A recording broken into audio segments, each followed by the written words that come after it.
Minisitiri w'ingabo wa Leta Zunze Ubumwe za Amerika Hegseth yatangaje ko ingabo zigera ku 5,000 ziri gukumira imyigaragambyo mu mujyi wa Los Angeles muri leta ya California zizakenera ibifite agaciro k'amadolari miliyoni 134.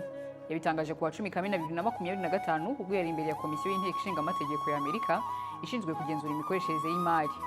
Yasobanuye ko igikorwa cyo kohereza ingabo zo gukumira imyigaragambyo gishobora kuzamara iminsi 60 ndetse zikazahabwaho kuba ibyo kurya n'ibindi byose nkenerwa. Abigaragambya bari koherezwa abasirikare n'abaturage bamagana itabwa muri yombi ry'abimukira badafite ibyangombwa. Hanigaragambije abafitanye isano n'abari gutabwa muri yombi. Ni imyigaragambyo yakajije umurego ku wa 5 no ku wa 6 w'icyumweru gishize.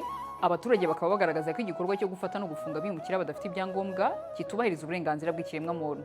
Abigaragambya bahanganye n'inzego z'umutekano bakoresheje amabuye ndetse banatwika imodoka mu gihe nazo zabamishemo imyuka iryana mu maso ndetse n'amazi. Kugeza ubu Perezida wa Leta Zunze Ubumwe za Amerika Donald Trump amaze kohereza ingabo zigera ku 200,000 mu mujyi wa Los Angeles mu rwego rwo guhosha imyigaragambyo.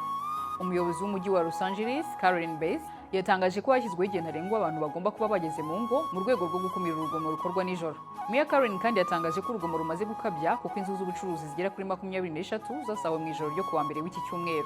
Guhera ku wa 10 Kamena ingendo zose zabujijwe guhera saa 2 z'ijoro kugeza saa 12 za mu gitondo.